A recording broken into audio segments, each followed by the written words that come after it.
Notre Dame is built on faith, tradition, and quads. Quads are wide open spaces where friends connect, relax, and walk together. That's the spirit of the Pod Quad Show. Two Holy Cross priests, Good friends, great guests, talking about life. Welcome back to Pod Quad, where we explore the ideas, stories, and people shaping the heart of Notre Dame. Today, we're opening up a conversation about imagination, artistry, and the unexpected ways beauty draws us toward God.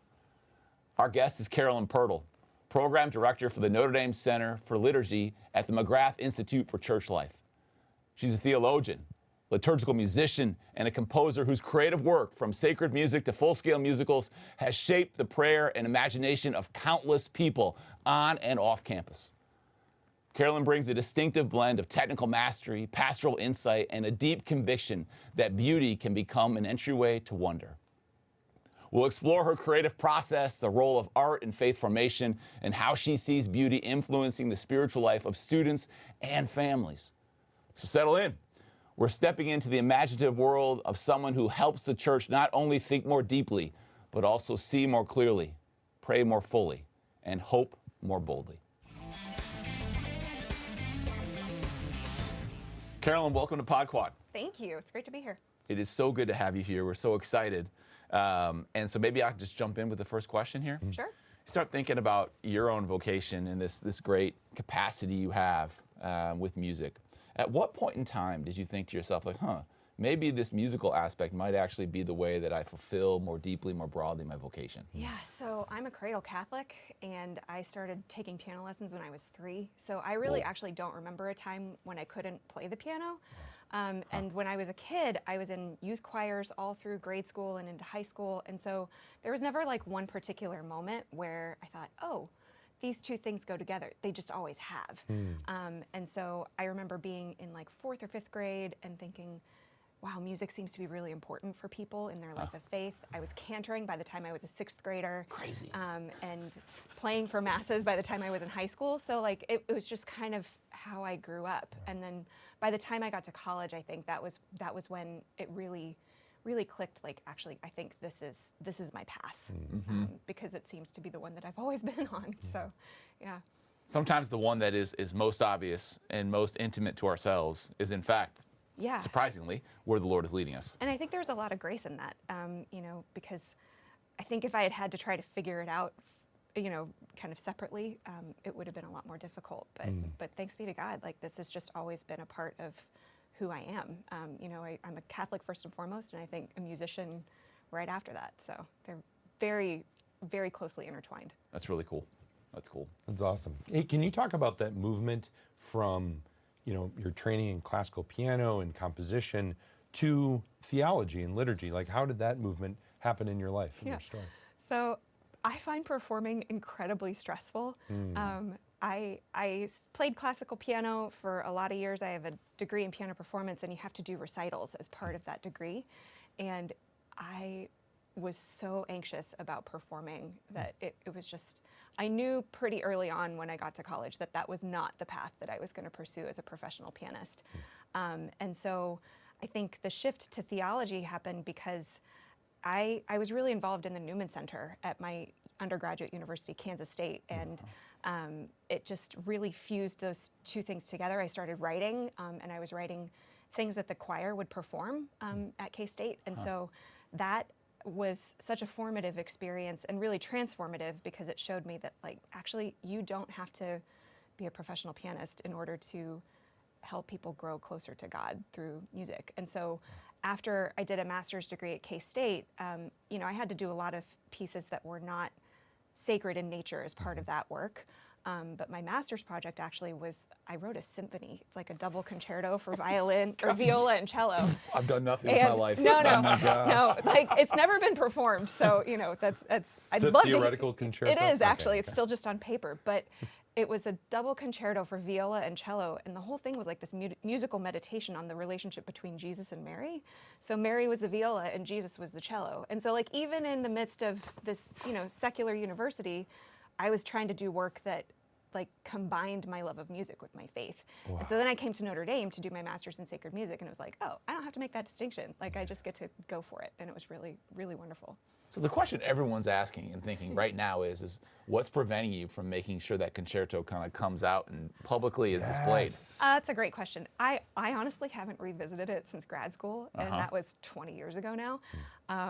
I would want to go back to it and make sure it's not terrible. So that's step one, is like actually making sure that the writing is good. And then, you know, if there was ever an interest from, I don't know, the Notre Dame Symphony Orchestra in performing it, who knows? But I'm just going to say it, and maybe that will be the first seedling that gets planted toward making it happen. I just want to point out that when Hootie and the Blowfish came out with Cracked Rear View, they were all in college, and that was like a world beater of an album. So just Hootie and the Blowfish, Carolyn Pirtle, I'm just saying there could be a point of connection here. Those are two things that often go together. 100%. Yes. Yeah. And all Me they and want to be Darius is with Rucker. you. Yes. Amazing. All right, So we're gonna get copyright violations. yeah, sorry, Hootie, sorry, we're just two priests. Don't come after us. Hey, you've cited it. You know, Exactly. credit where credit's We're due. making no money here, zero. Okay, but this conversation around creativity and imagination, and I'm really interested from a creative perspective. Like, you're going through your day. I'm assuming you have to pay bills and you have to clean your house and to make your bed, and then all of a sudden, some kind of creative spark hits. What does that look like? Walk us through that. So, for me, the composition process, like I spend the first 6 months just thinking about it. It just percolates, and I don't put pencil to paper until the procrastination anxiety hits in, and I'm like up against a deadline. And so, you know, this musical that I wrote, for example, I spent a year just thinking about it and like reading stuff and thinking some more and maybe sketching out an outline of what it was going to look like, and realizing a month later that wasn't going to work, and then you go back to the drawing board. And so for me, you know, the inspiration, quote unquote, isn't like a lightning bolt moment. It's the result of having spent a long time just thinking about the thing, and then actually sitting down to do the work. And you know, one of my favorite musical theater composers said that all writing is revision. And so I think for me, the trick has been to recognize that it doesn't have to be perfect when I write it down. And in fact, it won't be 9 times out of 10. And so giving myself permission to view it as like a revising process rather than a writing process has been really freeing, because then it takes the pressure off of having that moment of inspiration. So, yeah. What a beautiful insight. I love that idea of just, you know, not getting stuck at the moment of like, it's got to be great, you know, in the first shot. But like, the only wrong way to do it is to not write it down. Like, you can always fix it. You can always fix it. And even in, you know, some of the pieces that I've considered done, in the act of rehearsal or in the act of performance, like there's stuff that's been changed. And so you just go back and you're like, yeah, okay, this didn't quite work. And through the rehearsal process, I figured out like what makes it work. So it's even after something is quote unquote done, you can still go back and make changes. So, yeah. This is not dissimilar to like the homily prep. yeah. There are times in which I write it and frankly even sometimes give it and I'm like, ooh, Yeah. you know? And so that feeling kind of, of okay, performance, there's an evolution here. Yep, absolutely. Yeah. And trusting too. Yeah. That like sometimes when you do it, like okay. Yeah, It's that, I like did this my is a best. placeholder line. I know that this is a placeholder. I know that this isn't the right word, but I know that eventually the right word will come. Yeah. Or the right phrase or melody or the right chord progression. That will happen at some point, but I just got to get this down so I can work from the wrong thing toward the right thing. Yeah. I love that. That's really great. So, as somebody who is involved in this creative process, how do you feed your own imagination? How do you, you know, amidst the daily life stuff that, you know, Pete was talking about, like how do you encounter beauty or how do you feed your own imagination? Yeah, so it's a combination of things, right? Like, I love having things on my calendar to look forward to. So I spent a couple of days in Chicago over Thanksgiving.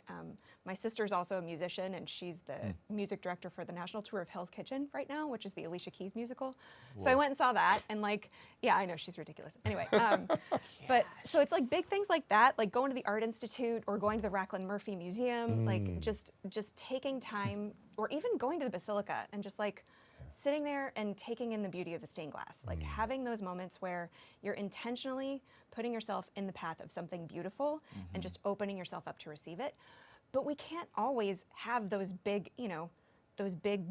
moments for that, right? And so it could be something simple as paying attention to how the trees change, because fall in South Bend is actually really beautiful. And now that we've had our first couple of snows, it's really beautiful. And so, you can do the big things. You can go to New York, or you can go travel and see beaches and mountains and everything like that. But if that's not possible for your life, it doesn't mean that you don't have access to something beautiful. Take a walk and listen for birdsong, or pay attention to one tree and walk by it every day for a month and a half and see how it changes. Or go visit the same painting in a museum that you love. So it's just, it's not something that has to do with money. It just has to do with training your eyes to look for it and making sure that you're carving out even just a little bit of time to do that. But that's what keeps the tank full. I read, I bake, I knit really badly. I love doing crafts and things like that. I watch movies, I watch really good TV. So it's all those things that you put yourself in the path of good writing and good music and really beautiful art, and that keeps the tank full. I love that. There's so many beautiful places around at the Basilica. It's an embarrassment of riches around here. Yeah. The new art museum is unbelievable. So fantastic. I hope people get a chance at some point to, Yeah. and when they're visiting campus, you think about going to the Grotto, you think about going to the Basilica, and the stadium, wherever, but you might not think about going to that beautiful new art museum. It's free. Yeah, it's incredible. It's free, and the coffee shop is fantastic, and there are some absolutely gorgeous pieces in that collection. So highly recommend. So speaking of the museum, this is an aside here, but a little story. A few weeks back, I was in the museum. There's a great cafe there, and there's a big, wide open space in between. So you come in the main door, and then you walk through the big open space, and then you get to the cafe. Well, yours truly proceeds to walk right through, and I wasn't looking down.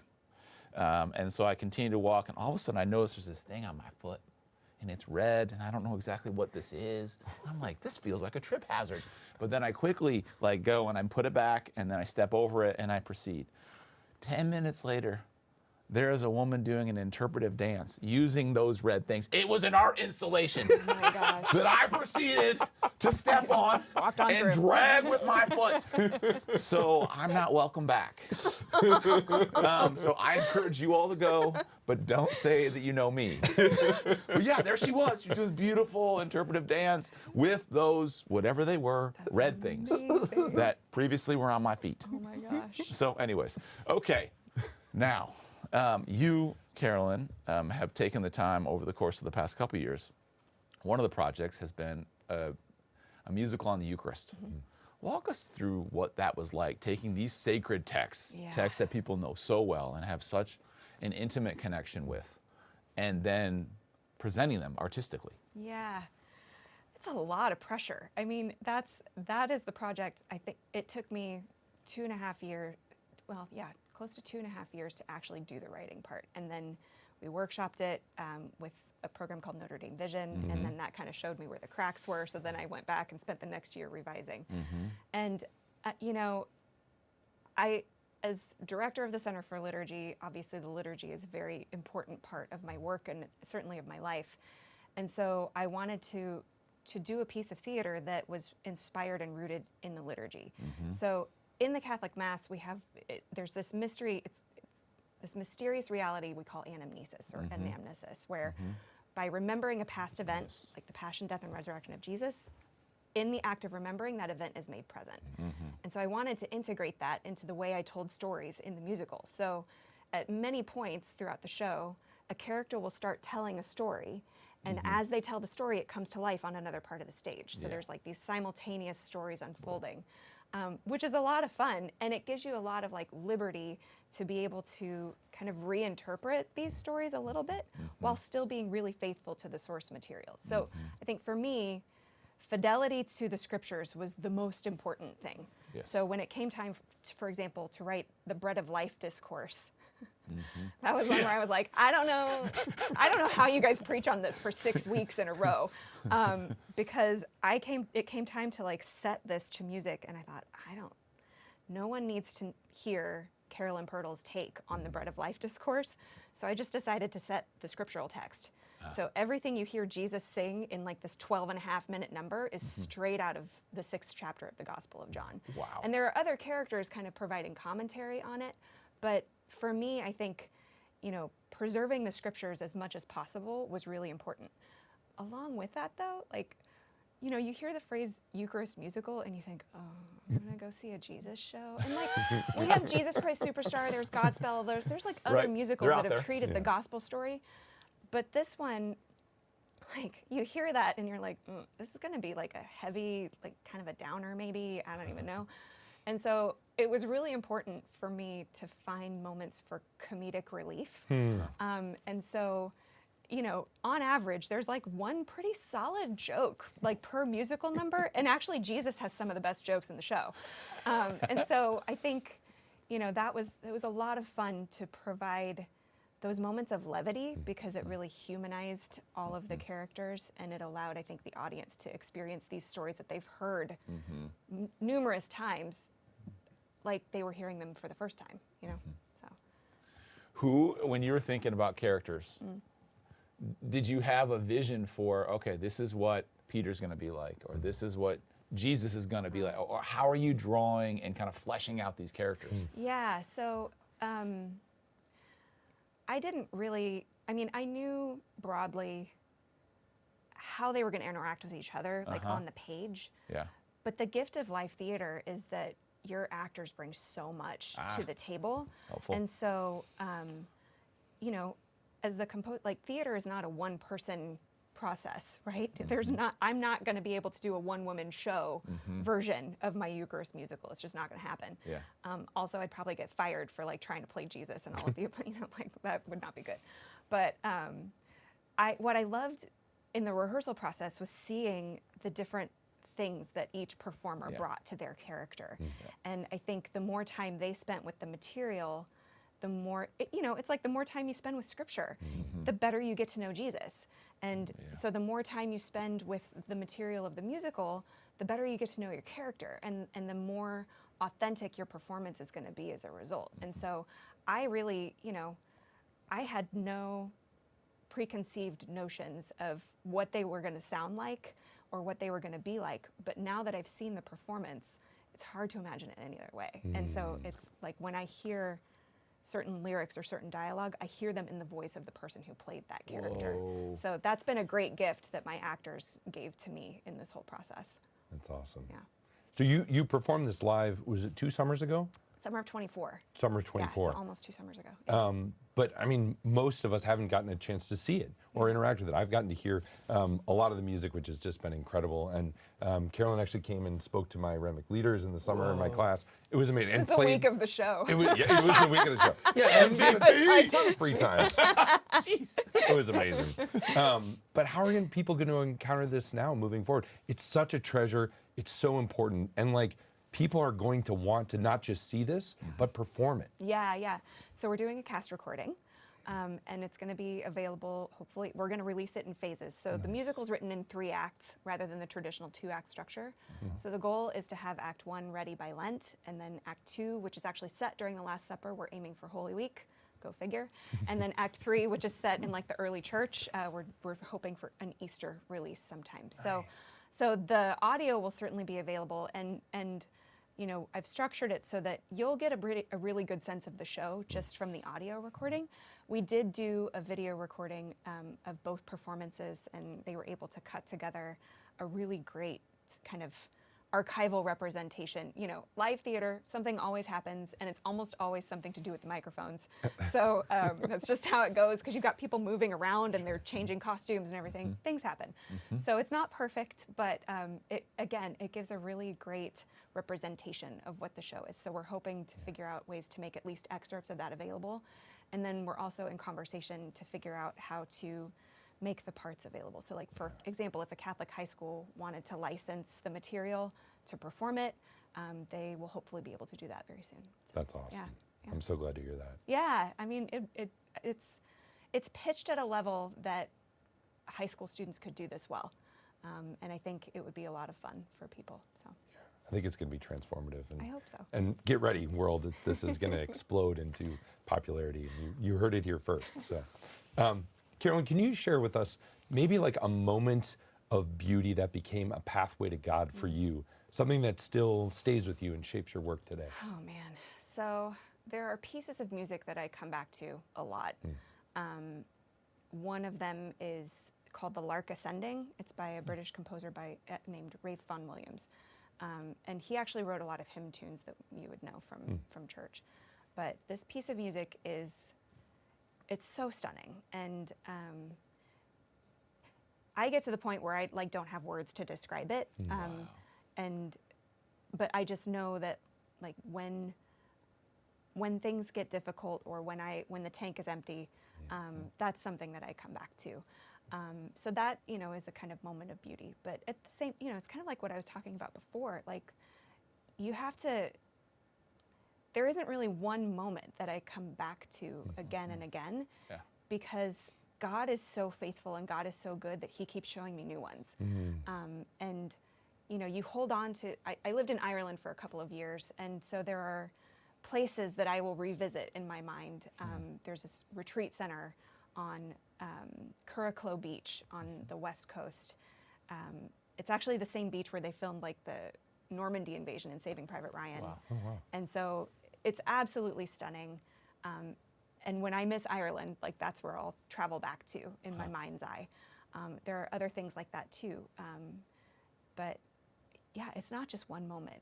It's a series of, it's like a kaleidoscope. Like you just kind of turn it, and then there's something else that's beautiful to look at. So I'm very fortunate to have had a lot of those kinds of moments, by the nature of my work and by the travel that I've gotten to do. But just as meaningful, like I think about, there was this one tree on my walk from my sorority house at K-State to campus, and like I'll think about that tree sometimes and think about what it looked like in the fall. And so it doesn't have to be spectacular. It can just be very, very little. And sometimes I think those are the things that reveal God's presence most fully. Beautiful. When I think about what you just said there, everyone has access to a tree. Yeah. Everyone has access to a beautiful sunset from time to time. We're in South Bend right now. We won't see the sun Nope. until about March. Gone. It's gone. It's just gone. So- but we'll remember it. But we'll remember it. We have a chance. What is the word? Amnesis? I mean, we have a Amnesis. chance Yeah, to that's kind of right. like come back to that. That's right. And so one thing I want people to remember from this conversation is the intentionality with which you have found beauty. Yeah. But when you think about any piece of advice that you'd want to offer to PodQuad Nation, those people who are listening in and maybe they're just looking for a little glimmer, a little spark in their own lives, what would it be?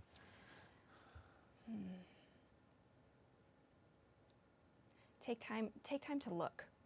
You have to take time to look and put down the phone, honestly. Like just put the phone down and go for a walk. Yeah.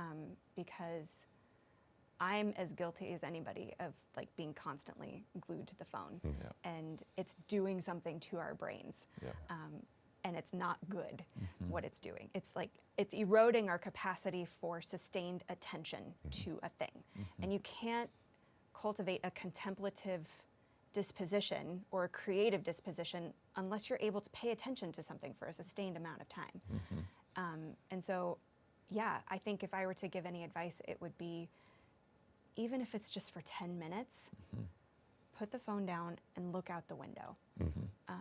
Or, read a book for 10 minutes. Listen to the Lark Ascending, like find it on YouTube.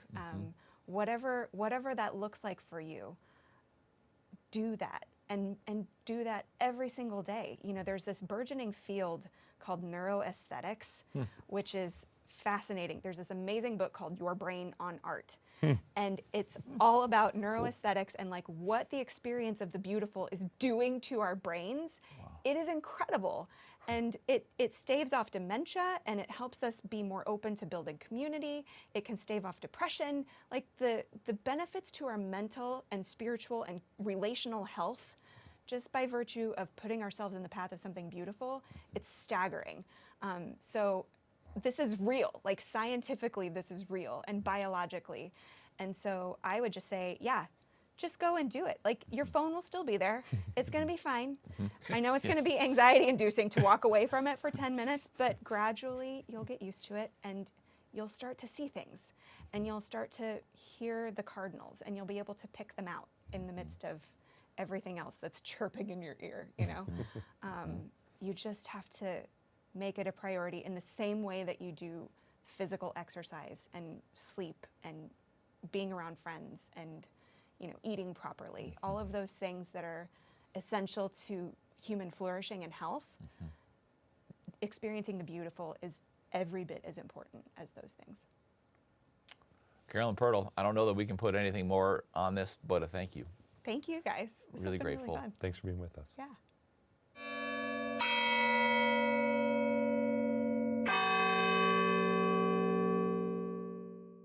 We're back for our last lap here, just to kind of talk a little bit about that great, incredible conversation with Carolyn Pirtle.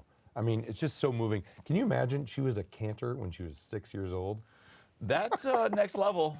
It's unbelievable. Just somebody who's used their gifts so clearly for the building of the kingdom. Right on. When I think about what she's done and what I'm taking away with it is like, just start. Yeah. I think sometimes we always imagine the perfect, but in Carolyn's case, like, you know, sometimes like, this is a placeholder word. This is maybe a placeholder thought, but you got to start somewhere. And I think the invitation is always, and you think about the spiritual life, right? Like the grace will always be, it's always in steady supply. Yeah. And so for us to start and to recognize it's going to be imperfect on some level, but at the same time to continue to try, to continue to open yourself up to what the Spirit is prompting you to do. To me, it feels like the invitation that's being made, at least to me, is to get started and to allow the Lord to actually guide and direct us as we go. Yeah. I loved how she talked about the fact that she revisits ideas, and the fact that that God's presence is so dynamic in her life. Yes. That she's a different person every time she encounters the Eucharist. She's a different person every time she encounters art in a different way. And I think it's a great reminder for us to think about how God is moving in our life. And that's new and exciting. And every time we go to the Eucharist, we can think like, oh yeah, I've heard this reading before, or I've celebrated this thing before. But like God is moving in our life in ways that's constantly transforming us, because we're different. We're stepping into a different river every time we go to Mass, because we're a different person because of our experiences, our life. And so I think it's just a great invitation to think about how can we encounter liturgy anew? How can we encounter Scripture anew? How can we encounter prayer in a new way? And how is God inviting me into a newness of life in all of the ways in which I encounter Him? Yeah, I mean, I think if we can take that and embody it, then it's not just another day that ends in Y. It's a special new day that we get to participate with the Creator who's inviting us to continue to build this kingdom. Yeah, love that. Great. Well, thanks so much for joining us for another great episode of the Pod Quad.